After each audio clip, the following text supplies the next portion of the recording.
বৃষ্টি বেশ কিছুক্ষণ হওয়ার পরে আমরা আবার হাঁটাচলা শুরু করেছিলাম এবং হাঁটাচলা শুরু করার পরে বেশ কিছু দূর এগোনোর পরে আমরা যেখানটা থেকে অ্যাকচুয়ালি ধস নেমেছিল রামবাড়ার কাছে গিয়ে পৌঁছোই এবং সেখান থেকেই প্রথম মন্দাকিনী ব্রিজ যেটা নতুন তৈরি করা হয়েছে আমরা সেটাকে চুজ করি, কারণ সেক্ষেত্রে 2 কিলোমিটার বেশি হাঁটতে হবে ঠিকই, কিন্তু রামবাড়ার পর থেকে অন্য পাহাড়ে উঠে মন্দাকিনী পেরোনোর পরে অন্য পাহাড়ে উঠে যে বিশাল বড় চড়াই, সেই চড়াইটা আমাদের উঠতে হবে না, সে কারণে আমরা সাইড দিয়ে হাঁটা শুরু করলাম।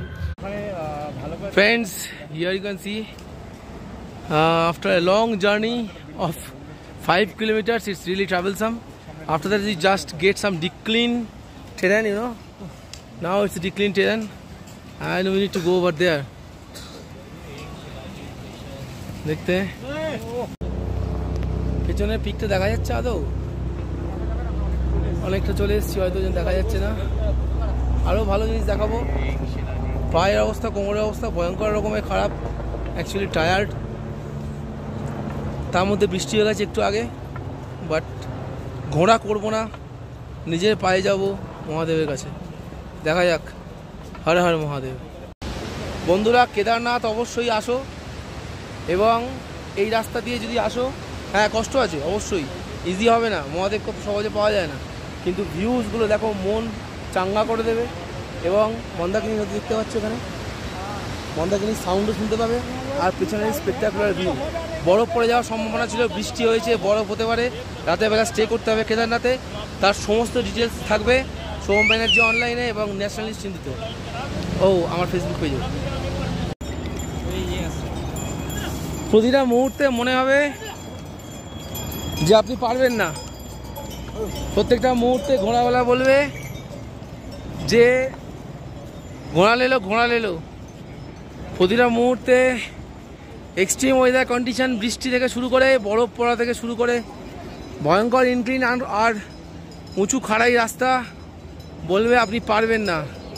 সিদ্ধান্ত আপনার, কেদারনাথ ডাকছে, যেতে তো হবে, কিছু করার নেই।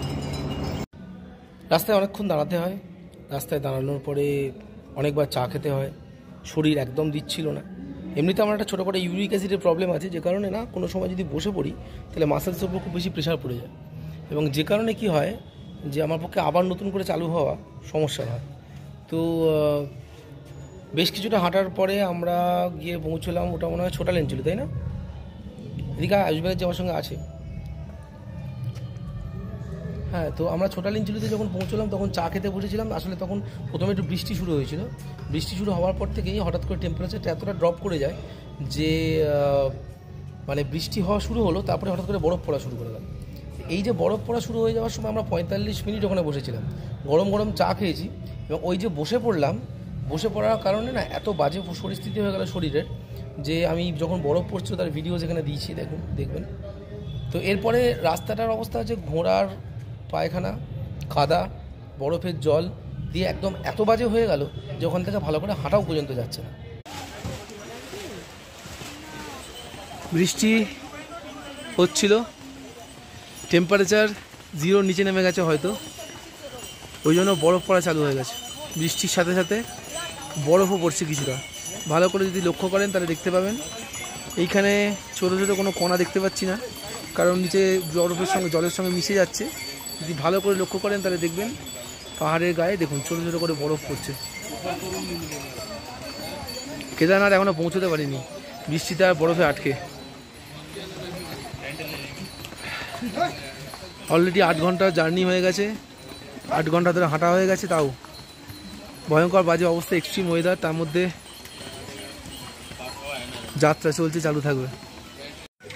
বৃষ্টি আর বরফে আটকে গিয়ে সারাটা দিন চলে গেল কেদারনাথ পৌঁছতে। এখন সন্ধে 5:30 বাজে, এখনও পৌঁছতে পারিনি। এবারে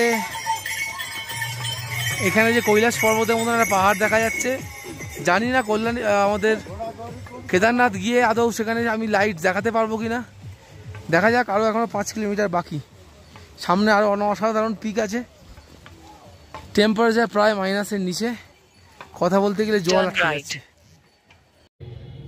এরকম পরিস্থিতিতে যখন আমরা আস্তে আস্তে এগিয়ে যাচ্ছি, এদিকে সন্ধে নামছে, অলরেডি 2বার বরফপাতের মধ্যে দিয়ে আমরা পড়ে গেছি।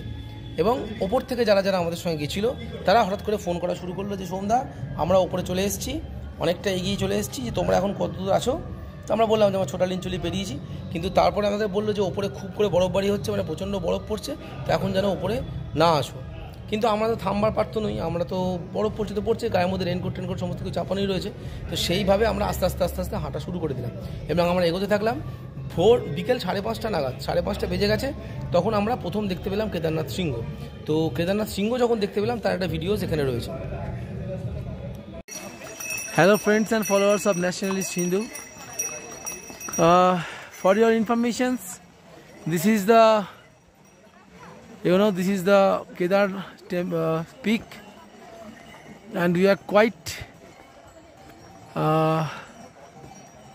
the temperature is below 0 degree, that's why I'm not able to talk properly, but I want to share you something.